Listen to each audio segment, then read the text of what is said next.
On Sunday, the Pittsburgh Steelers lost to the Cincinnati Bengals 24-10. Ben Roethlisberger did go over 300 yards through the air, but it took almost 60 attempts to get there, and 19 of those targets went to Najee Harris, the rookie running back. Running back is what I said. 19 targets for a running back, although not something that is unfamiliar to the Steelers going back to the Le'Veon Bell days. Joining me now from Locked On Steelers, Chris Carter. And Chris, Ben Roethlisberger has not looked good going back to last year now. So what is the remedy, if anything, for this Pittsburgh Steelers offense? The biggest remedy I thought was there was a few steps to it. Do the one thing that you know would take the pressure off the offensive line and the pressure off of Ben Roethlisberger. First step, dump it to Najee Harris like they did. That's where their success came from on Sunday. And they didn't have much of it. But you look at their drive chart. It took them until their fifth drive to get a single target to Najee Harris in the passing game. And oh, by the way, that was the only drive that they scored a touchdown in. And you saw the Bengals eventually have to say, okay, we got to stop that guy. But the second step of this, and I wrote about this, leading into the game. I said the second step is as soon as the other team starts to see that, you have to make them pay by hitting them behind it. And Ben Roethlisberger continues to struggle to trust his reads and to make throws in that direction. I think a lot of people are making this about his arm or about this. It's not about his arm. His brain ain't right.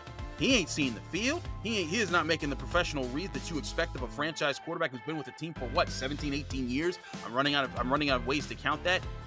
That's the big issue here. Is his mind is not in the right place to hit it. He's trying to see players open. He's not anticipating his throws. He's not throwing players open, and that's hurting the Steelers. The weird thing is they have Chase Claypool and Juju Smith-Schuster and Deontay Johnson and this group of very talented pass catchers. And not that Najee Harris is not a talented pass catcher for a running back, but he is a running back. And how effective can this offense be if you're talking about an ADOT of 4 yards, 5 yards every play? I know this is a very talented group of guys who can create after the catch, but if they can't do anything down the field, I mean, how can they play offense? It's a great question. You look at his passing chart. According to PFF, Ben Roethlisberger has only thrown 10 times down the middle of the field beyond 10 yards. You can't do that. You just can't do that. And you can say it's by design or by why, whatever.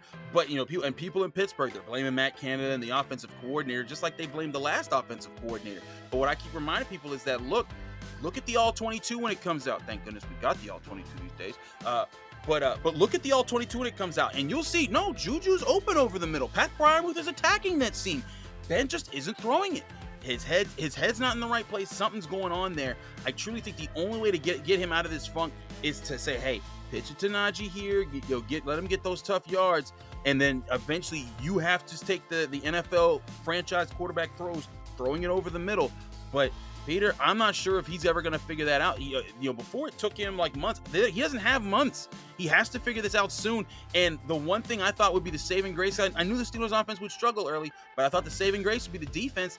They're missing 5 starters right now. And that's, you can't be the elite defense when your elite players aren't on the field. That's been a major problem. The Steelers, they're just stacking their problems right now. And now they get to play the Packers. Joy. That was going to be my next question. And who do they have this week? You're going to need your defense against Aaron Rodgers and those guys. Chris, here's something that we were talking about before we came on, and I'll finish with this. The Steelers don't have any options. So is this just one of those things where they're just going to have to ride it out and do the sort of like under the radar tank with Ben Roethlisberger here? Or is there a point at which you have to say, like, I just can't look at my veteran players if I'm Mike Tomlin and say, I can't do this anymore? There's a point where if Ben Roethlisberger is putting himself out and he's getting damaged a lot, they will say, listen, we respect you too much. And I think that would be the only cases if he's seriously hurt and they're like, you're a risk to yourself out there. That would be, and you can say he's that right now, but he's at least getting up off the turf. He's fighting his way through this. That's the case. But right now, like you said, the contract that he signed years ago, it tied them into this. They didn't expect to fall off. Again, I think if his brain gets right, Peter, he could be a decent quarterback. Not a very good quarterback, but a quarterback that at least with an elite defense and a talented running back can at least help you win games. He hasn't been that, and that's what they have to hope turns it around for them in the stretch. But to answer your question, you know, they were tied to him. I know people were saying they should have let him go. Their dead money would have crushed them if they did that, and they wouldn't have been able to get the quality quarterback that you think they'd be able to get this year.